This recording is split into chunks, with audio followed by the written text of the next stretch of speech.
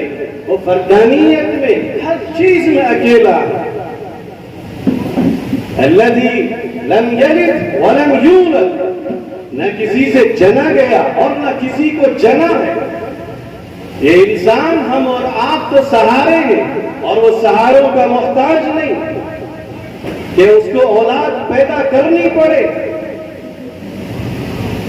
یا ایھا الناس انتم الفقراء، اے لوگوں ضرورت مند تم ہو، اللہ هو الغنی الحمید، اللہ کی شان یہ ہے کہ وہ بے نیاز ہے، اسے ہماری اور آپ کی کسی چیز کی ضرورت نہیں، عبادت اور بندگی کی ضرورت نہیں، مالی امداد کی ضرورت نہیں، تعریف کی ضرورت نہیں، تحمید کی ضرورت نہیں، تقدیس کی ضرورت نہیں، لاکھوں لاکھ کروڑوں تسبیحات کی ضرورت نہیں۔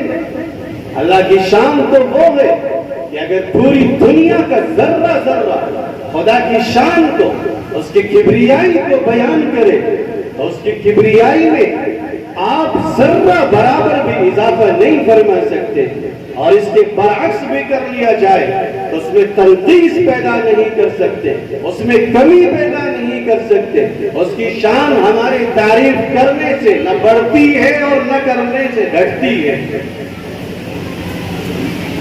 نہ گھٹنے والی نہ بڑھنے والی۔ وَلَمْ يَكُنْ لَهُ كُفُوًا أَحَدٌ، بے جوڑ ہے، کوئی اس کا ہمسر نہیں۔ تو قرآن کا جگہ جگہ کا یہ پیغام ہے جو ہمیں سکھاتا ہے۔ اور ایک حدیث پاک میرے ذہن میں آئی، ایک حدیث قدسی کا مضمون ہے۔ اللہ نے فرمایا کہ میں چھپا ہوا خزانہ تھا، میں نے اپنے آپ کو خلقت پر ظاہر کر دیا کہ پہچانا جاؤں۔ میں چھپا ہوا خزانہ تھا، میں نے مخلوق پر اپنے آپ کو ظاہر کر دیا کہ پہچانا جاؤں۔ اور پہچانا کیسے جائے گا خدا؟ علم کے ذریعے، معلومات کے ذریعے، جس کو قرآن نے کہا ہے کہ انما یخشی اللہ من عبادہ العلماء، کہ صحیح معنی میں اگر اللہ سے ڈرتا ہے کوئی انسان تو وہ اہل علم ہے، وہ جانتے ہیں اللہ کے مقام کو، وہ جانتے ہیں اللہ کی عظمت اور وقار کو، وہ جانتے ہیں اللہ کی شان اور احترام کو۔ تو میرے دوستوں اور بزرگوں، یہ علم اللہ کو پہچاننے کے بعد انسان کو انسانیت کے مراتب پر فائز کرتا ہے، انسان کو زندگی کے ہر موڑ پر سلیقہ سکھاتا ہے۔ انہی اشخاص کے لیے کہ جو اپنے آپ کو انسانیت کے کمال سے آراستہ کرنا چاہتے ہیں، ان کے لیے یہ مدارس جگہ جگہ چپے چپے پر قائم ہے۔ تو برادران اسلام، حضرت عبداللہ بن مسعود رضی اللہ تعالی عنہ کی بات یاد آتی ہے کہ اہل علم طلبہ کی شکل میں علم کی باتوں میں مصروف ہیں۔ فرماتے ہیں کہ اے علم کے چراغوں، اے علم کی روشنیوں، اے اندھیروں میں روشنی کا کام کرنے والوں، تم بڑے مبارک ہو۔ تو اس مقولے سے پتہ چلتا ہے کہ آپ حضرات آج یہاں تشریف لائے، اس مقولے کے لیے میں اس کو تشریح کر کے بتانا چاہتا ہوں۔ دراصل ہماری ان طالبات کی حوصلہ افزائی ہے جن طالبات نے اپنے سینوں کو ختم بخاری شریف سے مالا مال کیا ہے۔ آپ کی اور ہماری شرکت دراصل ان بچیوں کا احترام اور ان کا سرمان ہے، اس لیے کہ ہمیں یہ حکم ملا ہے کہ علم اور اہل علم کی محبت کرو۔ ایک حدیث مشہور ہے جن میں سے ایک بات یہ ہے کہ علم اور اہل علم سے نفرت نہ کرو ورنہ ہلاک ہو جاؤ گے۔ اگر ہم ان کی مدد نہیں کر سکتے، محبت نہیں کر سکتے، تو کم از کم آخری درجہ یہ ہے کہ علم اور اہل علم سے نفرت نہ کرو ورنہ تو ہلاک ہو جاؤ گے۔ میرے بھائی اور بزرگوں، اللہ کے نبی علیہ السلام نے فرمایا کہ جو انسان علم کی جستجو میں نکلا تو جب تک وہ اپنے مقام پر، اپنے آشیانے پر پہنچ نہ جائے وہ اللہ کے راستے میں رہتا ہے اور جہاد کی فضیلت حاصل کرتا رہتا ہے۔ کتنے بڑے مقام اور عزت کی بات ہے۔ میں نے خطبے میں ایک آیت پڑھی تھی، اے نبی آپ فرما دو کہ کیا خواندہ اور ناخواندہ، پڑھے لکھے اور ان پڑھ برابر ہو سکتے ہیں؟ اہل علم کے لیے جواب کی ضرورت نہیں، کبھی بھی برابر نہیں ہو سکتے۔ اللہ کے نبی علیہ السلام کی ایک حدیث مبارک آپ کے سامنے بیان کرتا ہوں۔ لا حسد الا فی اثنین الى آخر الحدیث او کما قال علیہ السلام۔ قابل رشک ہیں دو انسان، ایک وہ شخص جس کو رب کریم نے قرآن کریم کی دولت سے نوازا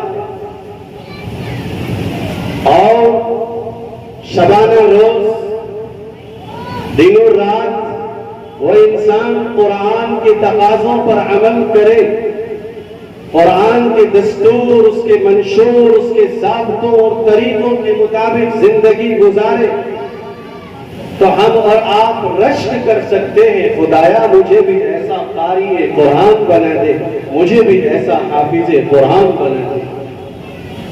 دوسرے وہ انسان کہ جس کو اللہ تبارک و تعالی نے مال و دولت سے نوازا ہو اور وہ رات اور دن اللہ کے حقوق اس مال سے ادا کر رہا ہو، اللہ کی راہ میں خرچ کر رہا ہو، تو ہم اور آپ رشک کر سکتے ہیں اے کاش مجھے بھی اللہ ایسا مالدار بنا دے کہ میں بھی اس کی طرح حلال روزی سے خرچ کروں۔ اس حدیث سے متعلق ایک بات ذہن میں آتی ہے،